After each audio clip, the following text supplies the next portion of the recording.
It's in the moment of crisis when our destinies are shaped. Right, apocalyptic images coming out of Australia. The number of cases continues.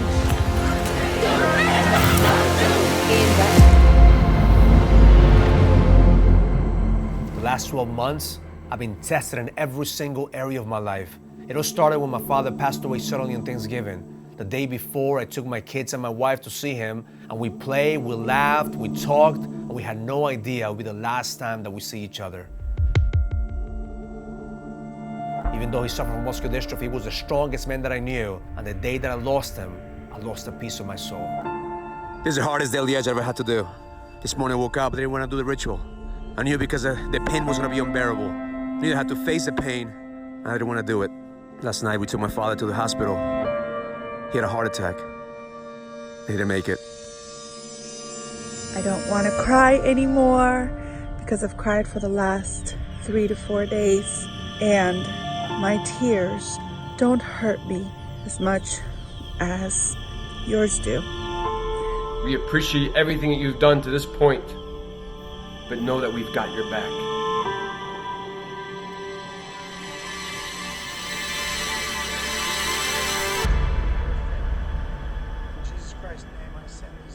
Love you, brother. We honor you, brother. Thank you. Love you. Bless to you and your family. We love you. Thanks to my family, my community, and my clients, I was able to have a different outlook on life. And I started the year strong. I had a vision of 2020. Even though it was going to be a year of transformation, I knew it was going to be challenging. So I put an event together and we talked about how to prepare ourselves for the storm. And right there in the middle of that event, New York City got shut down. They were trying to contain the virus. Now to New York, where the governor has declared a state of emergency with now at least 89 coronavirus cases, a 50% jump overnight. People sickened in the U.S., at least 39. And shortly after that, my wife and I got sick. And even though the last decade, I started my morning ritual facing my fears, facing my pain, because my biggest pain, my biggest fear is seeing my wife and kids being sick. And this time, I was facing that reality.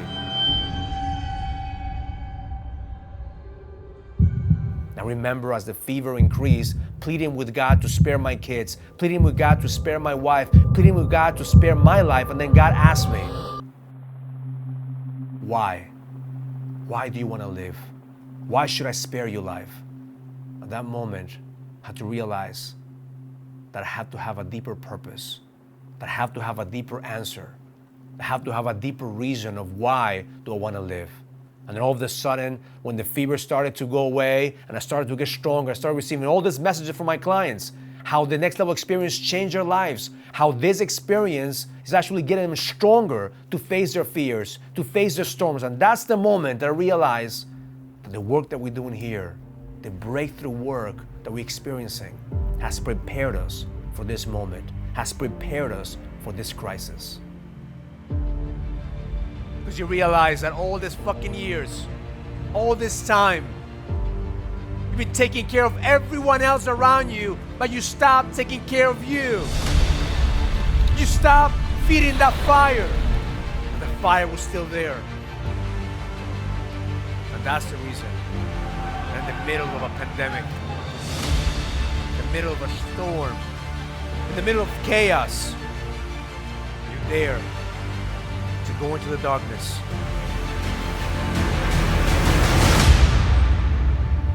Find your light.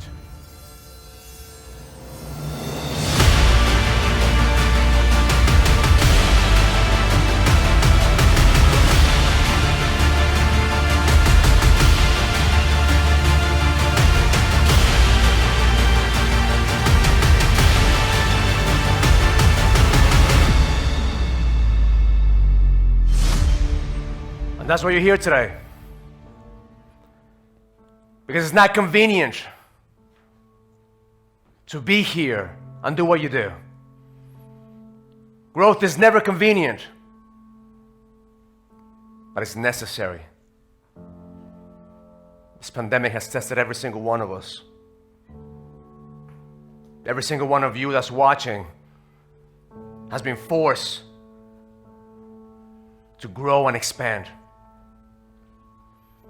The problem is that we refuse to listen to those signs. We refuse to grow. We refuse to adapt, adjust, and execute. We want things to stay the same.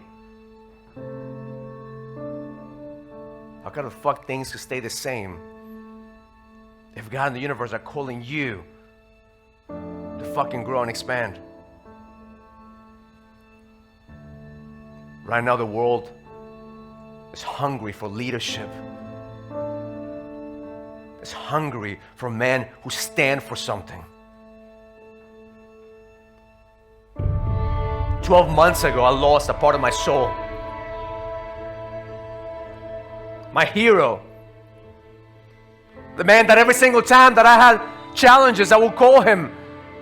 And in his wheelchair, he'll tell me, it's not that bad. Then I lost him. It's the worst day of my life. So I thought, God, you know what? Expand me, stretch me, mold me. And just when I thought that he was done, just when I thought that that was enough pain, my wife got sick. And I got sick. Like some of you watching right now, you were scared shitless of this fucking virus or didn't believe that shit was real, but it hit home. And right there in my bed with fever, I asked God to please spare my kids, spare my wife. Why? Why? Why do you want to fucking live? Why do you want to do what you do? Why? If you don't find a fucking reason, if you don't find and dig deep every single time, a pandemic, chaos, whatever is going to happen is going to take you, of course, of what you want. But why? It's going to keep you going. So no, I'm not here to put a fucking show for you. This man, I'm not here to pump you up. We're here because we sharpen each other's edge. And we're gonna have real and raw conversations about what needs to happen for you to fucking level up, for us to lead and to stand for something. Because as you can see, there's men out there that are thirsty for leadership. And every single one of you that's here is not looking for motivation. It's looking to be reminded who the fuck you are. 2 claps. Next level. So can we have an agreement that we're going to go all in, every single one of us, and share with each other some real shit that's going to allow us to go to the next level? Yes? Yes. Beautiful. Yes? Thumbs up for every single one of you motherfuckers out there? Great. And also a disclaimer. If you get triggered for what I say, my words, my vocabulary, English is my second language. I learned how to speak English by listening to rap. My father came home one day and says, here son, here's how you learn English. He gave me a box of tapes. I'll put those tapes every single day. And those tapes was Run DMC, was Ice Cube, was Ice-T, was NWA. And every single night I will listen to those tapes and I was programmed to speak like them. So it is not because I want to offend you. It's just that's the way that I talk. And I wouldn't be authentic if I don't slip a couple of F-bombs here. And believe me, I try to tone it down, but I fucking can't. And if that triggers you, and if that bothers you, then I think it's a good time right now to watch some Netflix and see what's in Netflix. But I promise you, if you could go above what I'm saying, because there's some guys who really get triggered, but if you could listen and feel the energy beneath my words, you're going to be able to have an experience that you will never forget. All right, the first conversation is certainty. When you came in to the leadership, in the video that made you click in here and created the opportunity for us to join us, I said, I'm going to help you find certainty in the middle of chaos. That was a promise. Certainty in the middle of chaos. In the world of uncertainty, the man with the most certainty is going to win. But those who argue with reality will see opportunities pass them by. Back in 12 years ago, actually, somebody reminded me yesterday, 12 years ago, the market crashed. That was you, Bob, right? He said, Raul, you believe that 12 years ago, the market crashed. And 12 years ago, a lot of people felt the uncertainty. Most people argue with reality. I was one of them. The reason I lost millions of dollars is because I argued with reality. I wasn't equipped to face my pain. If I faced my pain, it'd be too much for me. So therefore, I pretend that shit wasn't there. I pretended that the reality wasn't going to hit me. So that's the reason that right now the most valuable thing that you could do for find certainty is face your pain. You just heard before this, Joe, the CEO of a Spartan Race, $100 million company, global empire. When the pandemic hit, he found himself crumbling because he has events, races. Imagine, you can't race with a fucking mask. You can't do a Spartan race with a mask. You'll die halfway through.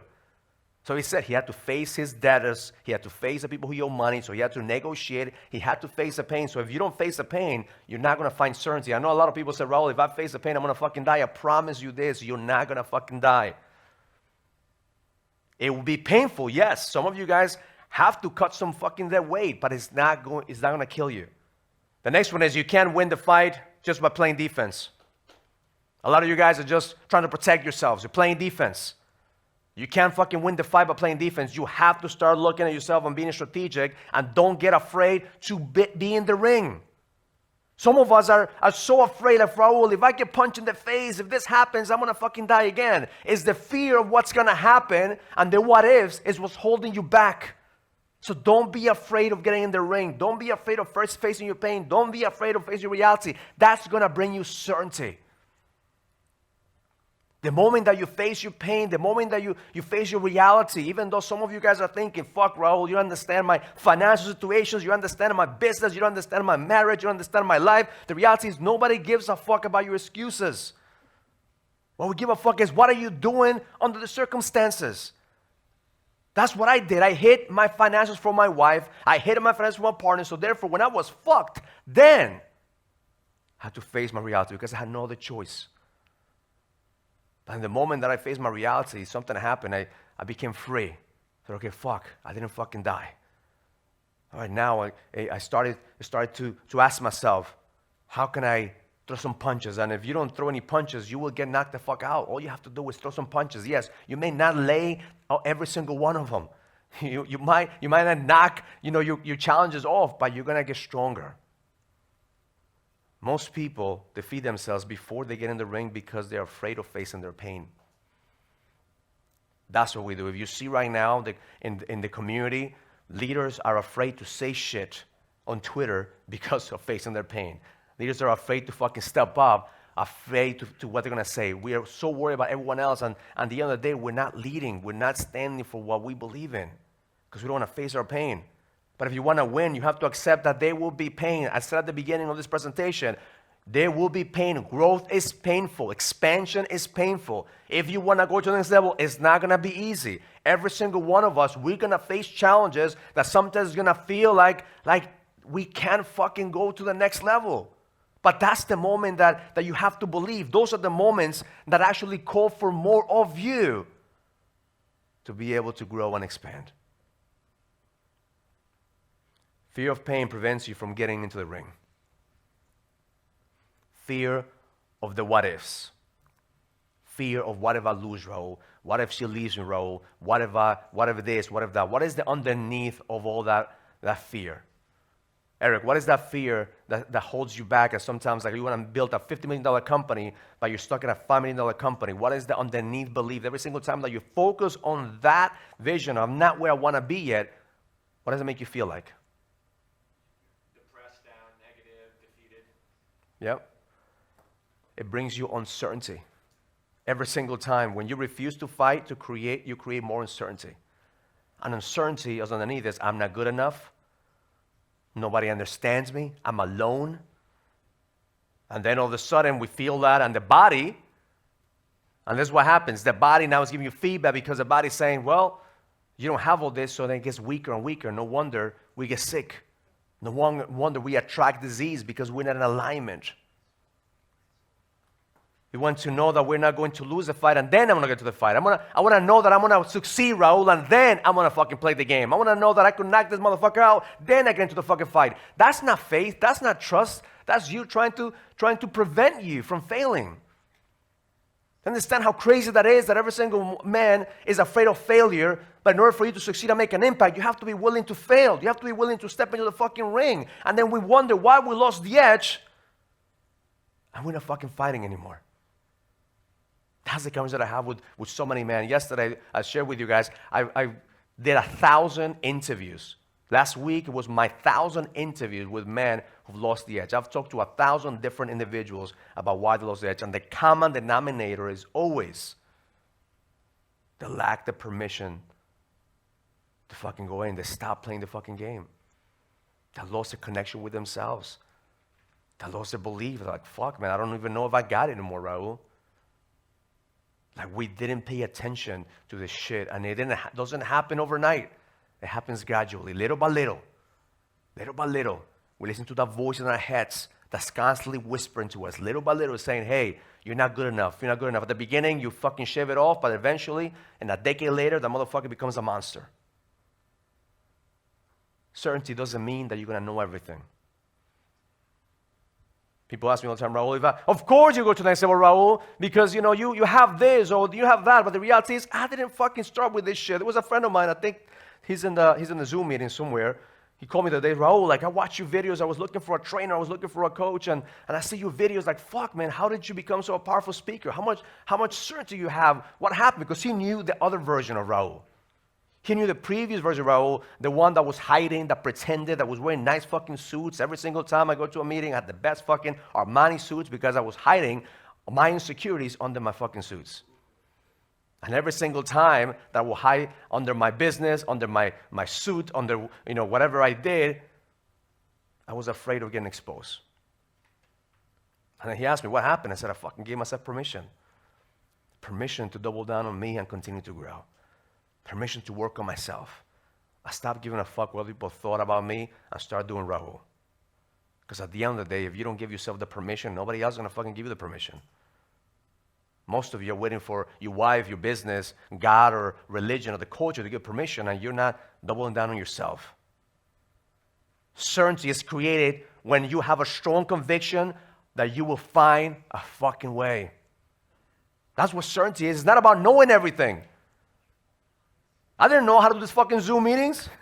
An hour ago, if you start logging in just now, shit hit the fan. We had no fucking screens, like we had no audio. But I had the certainty that my team was going to figure this shit out, and I still have the certainty that whatever we do here is going to bring you value. That's why I can step in here and without a shadow of a doubt give you this information. Certainty is knowing that you're going to figure shit out. There's 5 steps to create certainty in the middle of chaos. So if you're logging in right now, it's a good time for you to take some fucking notes. Again, as you can see, this is not a motivation talk. This is a strategy. Strategy to make sure you take these 5 steps in the middle of chaos, whatever's happening right now in your world, whatever's happening in your life, in your business, in your marriage, you're going to find a way to figure shit out. Number 1 is stop listening to everyone. It's impossible to please everyone. Trust me, I tried. I tried to please my wife, tried to please my family, tried to please my client, tried to please my employees, and all of a sudden I ended up in depression, drinking every single fucking day, with a pain in my stomach that I thought I had cancer. And that was because I was trying to please everyone. I was trying to please God. I was trying to please everyone else. But at the end, I stopped thinking, what the fuck does Raul want? What do I want? So number 1 is don't listen to everyone. Most people are frozen by fear, especially right now. 99% of the people out there, they don't even know what the fuck to believe on. They're frozen by fear. In social media, somebody says the aliens are coming tomorrow, probably half the fucking people believe it. I mean, and that's crazy right now that most people are frozen by fear, but yet we're trying to listen to everyone's opinion, and we are frozen by our own uncertainty. Everyone has the right for the opinion, but it doesn't mean that you have to listen to everyone. There is tons of information out there, tons of opinions. Please, if you want to find certainty, figure out what the fuck you want, find somebody who has what you want, and start getting advice from people who have done it, who have what you want, but not necessarily for those fucking people who only have opinions. If you have any doubt about that, go to my Facebook page and you see a bunch of guys every single day. Oh, everybody has an opinion about Raul. Everybody has an opinion about my accent. Everybody has an opinion about like the way I look. If I fucking worry about what every motherfucker says about me, I will never get up from the bed. That's true. I could get depressed by just looking at my social media feed. If you ever want to feel better about yourself, go to my social media feed and you could see that shit. At least I'm not that bad. But everyone has an opinion. I wouldn't attract men like you into my community if I worry about other men who only have a fucking opinion. The only reason that we have a 1%, again, we got thousands of men who watch my video. I want the edge, but yet not here. Because everyone is interested. Everyone wants the edge. Everyone wants to live on the edge. But they don't have the commitment and the capacity to fucking log in a Zoom meeting, to fucking sit your ass down, write down the strategies, and fucking implement. That's half the fucking battle. Half the fucking battle right now is logging in and saying, okay, what do I need to do? Is that about who's right or who's wrong? It's about respecting everyone's opinion and owning your own.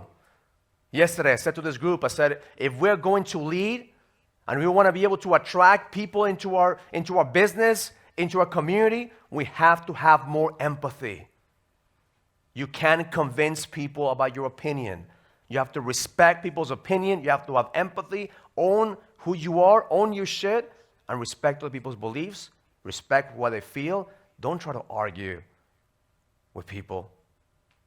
I don't know where somebody said, like a wise man once said that if you argue with fools from a distance, they can't tell who is who. Every single time that you argue with somebody, you want to convince them to your opinion from a distance, both of you look fucking crazy. Because every single time that you're trying to get somebody in your side is because you're insecure about what you believe, so therefore you want to prove your point. The reason that I don't have no problem, all this shit hasn't affected me in any way is because I know who I am. I know what I believe in, and I respect everybody's fucking opinion, and I continue to live my life and continue to do what Raul's going to do. Whether it's a pandemic, whether it's all this shit that's going on with politics, Raul's going to do what Raul was supposed to do. Continue to go to the next level. Focus on what makes you grow and expand as a leader. That's my focus every day. I have kids, I have my wife. My focus is how can I expand as a leader? How can I take care of them? Because I know very well my leverage. What's at risk if I don't level up? It's my son living in a fucking world when he sees his father giving up. My daughter living in a world which sees his father as somebody who's a failure. Or somebody who doesn't have the tenacity and the capacity to fucking continue to keep on fighting. Every single day, my kids, they watch Raul do what Raul is going to fucking do. So I don't have to preach to my kids to do shit. They just watch me do shit. Most of us, how we lead in our kids is that we tell them, hey, I didn't have a chance for you to do this when I was younger, so therefore I want you to do this. You want to live your life through your kids. Instead of letting your kids live their own lives and watching you how to live your life and learning from you how you experience the world. My kids are the biggest teachers for me.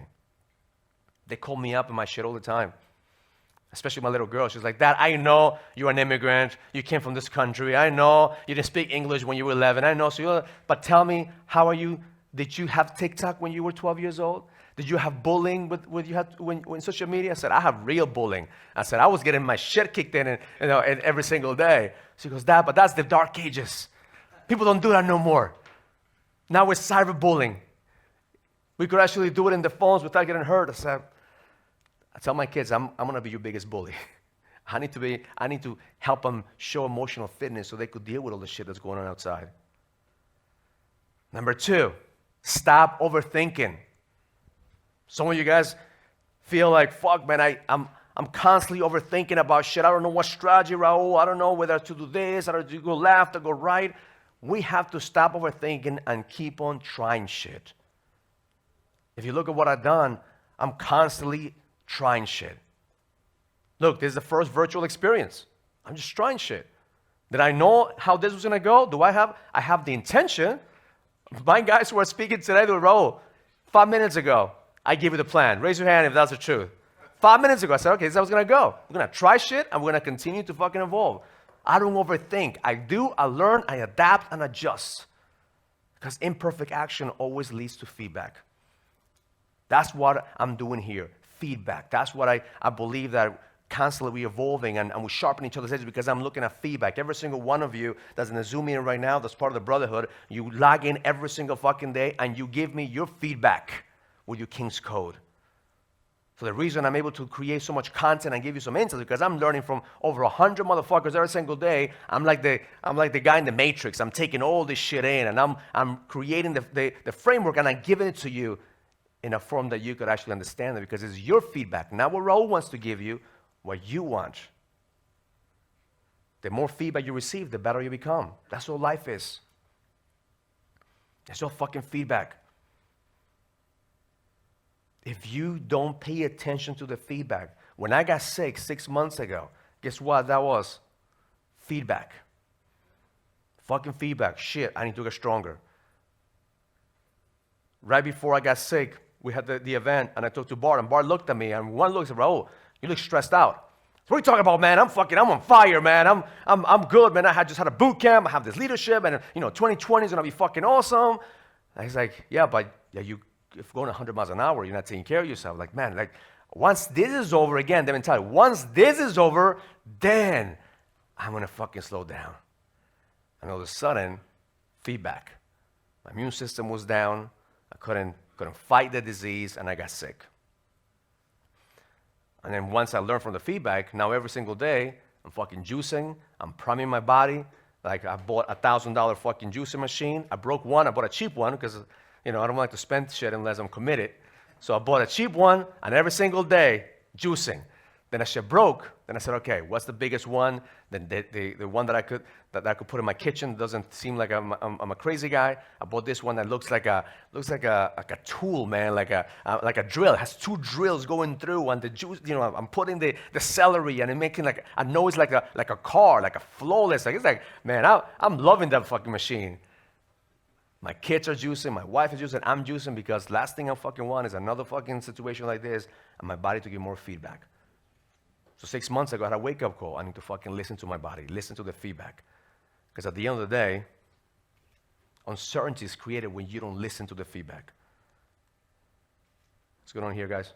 Thank you. Because that's what happens. You don't listen to the feedback. Uncertainty stops you from trying shit. Oh, you know what? I don't think that this is for me, Raul.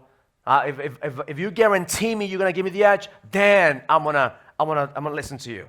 What are the guarantees? I love it when I get people on the phone, like, especially the guys who don't have the edge, they always want guarantees. You could always tell. If a man has an edge, you know there's a fucking risk. Raise your hand if you've been guaranteed to succeed in life in your business. Raise your hand. Nobody. Nobody. Because at the end of the day, there's no fucking guarantees. But a man who doesn't have the edge is looking for the guarantee. So every single time I get on the phone with somebody and say, "Bro, what are the guarantees that you have?" I say, well, guaranteed I'm going to take your money. And I guarantee that you're going to find out and get some feedback. The feedback is you either throw your fucking money or you fucking do something about it. And if you don't do something about it, then you fucking are the one who throws money away.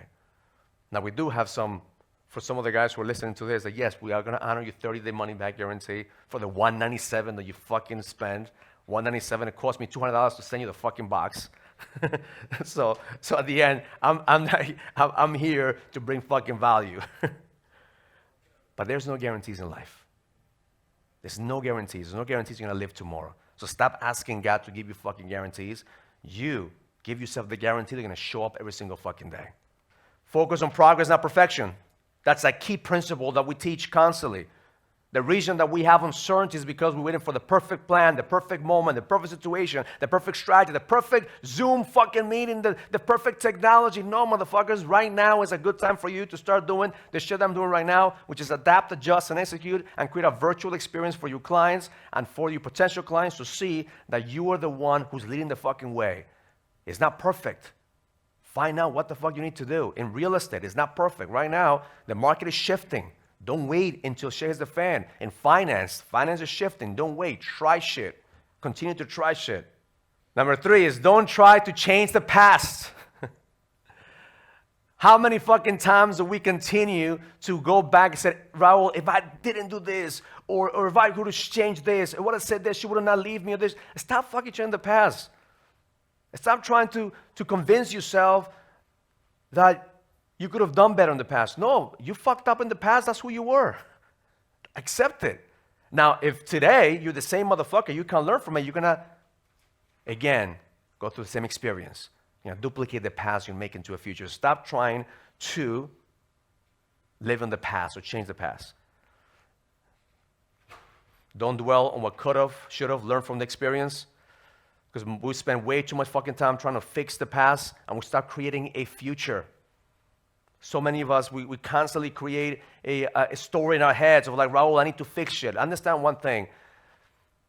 If you are trying to fix the shit that you broke in the past, you're going to spend 80% of your fucking energy dwelling on shit that at the end, if you do fix it, you wouldn't want.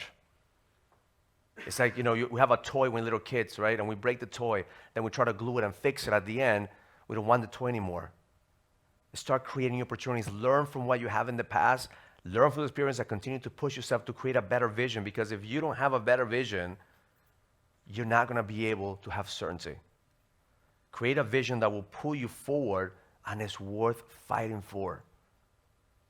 That is the key here. Worth fighting for. So you guys say, Raul, have a vision of what I want. Is it worth you dying? No? Okay, so get a bigger vision. Is it worth you fighting for? The other day, somebody asked me, Raul, I don't know if I should stay with my wife or not. Should I get divorced? I said, if somebody comes in the door and they're trying to rob you, will you die for her or will you push it first and you escape?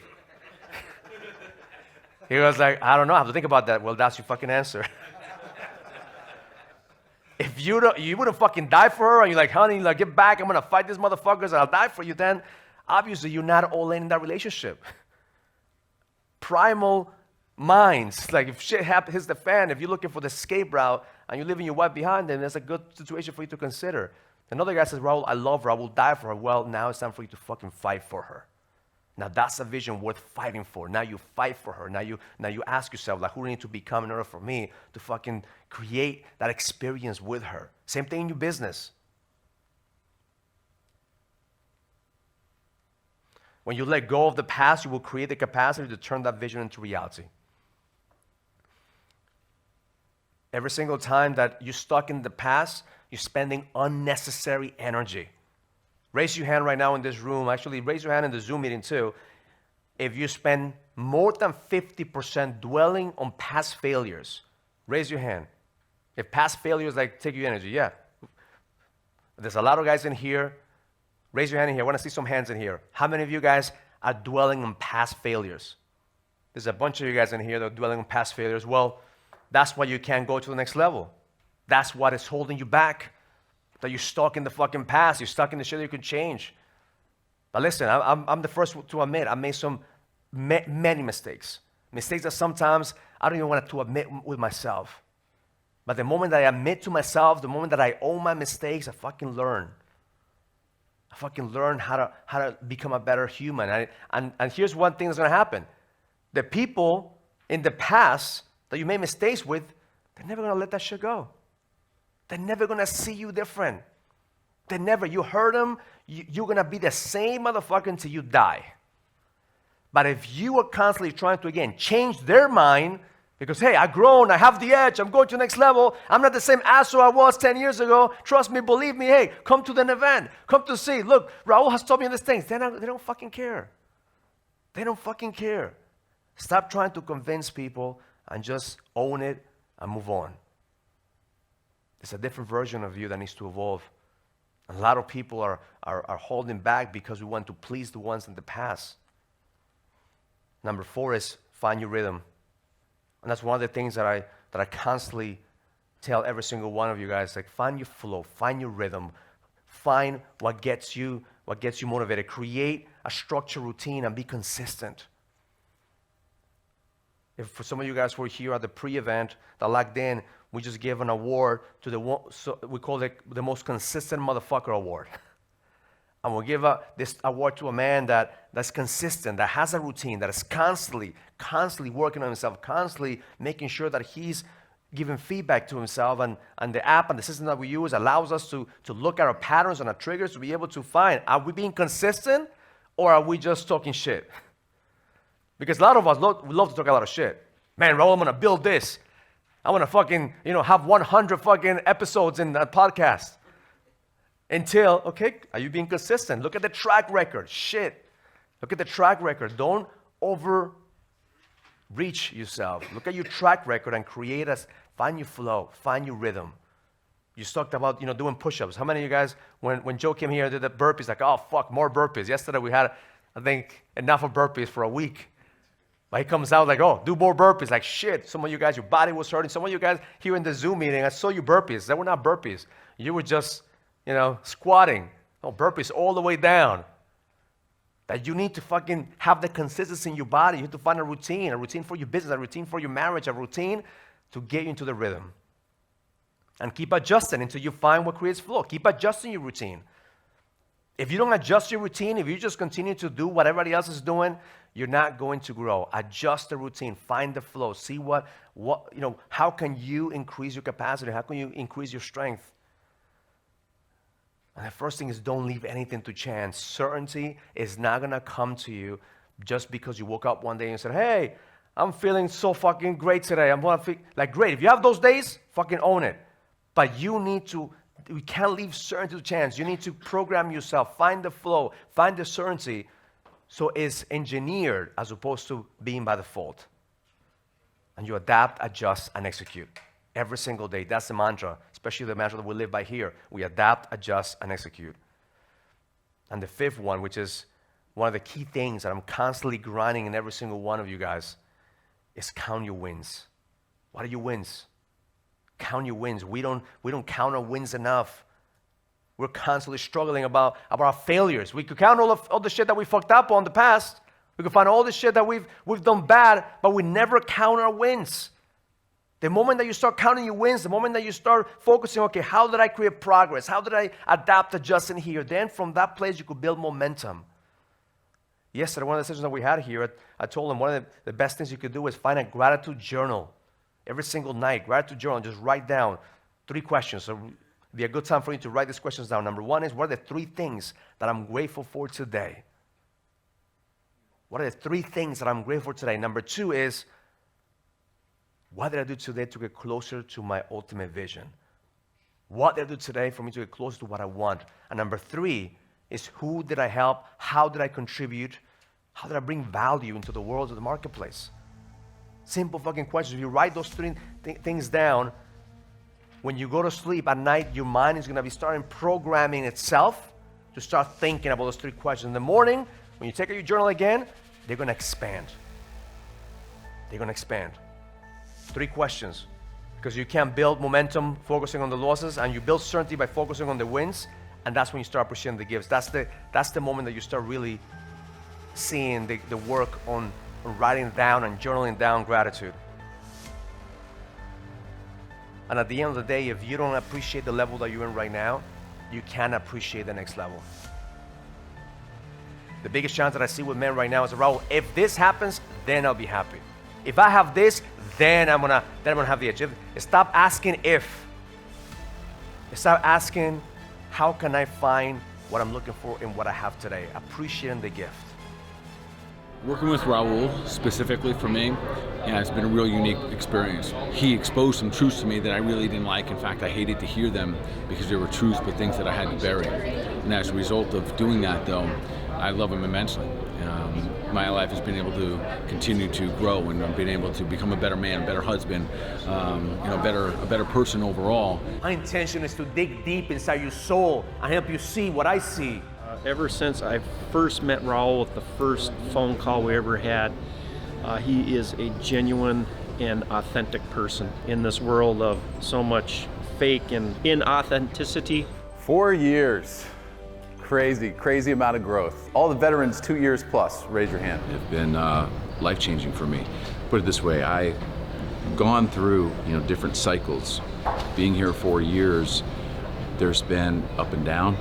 Going through a divorce, dealing with relationships, letting go of that pain. But Raul, helps me pull it out. He gives me that safe place to be able to remind me of who I am. Are you gonna let fear stop you from what you want?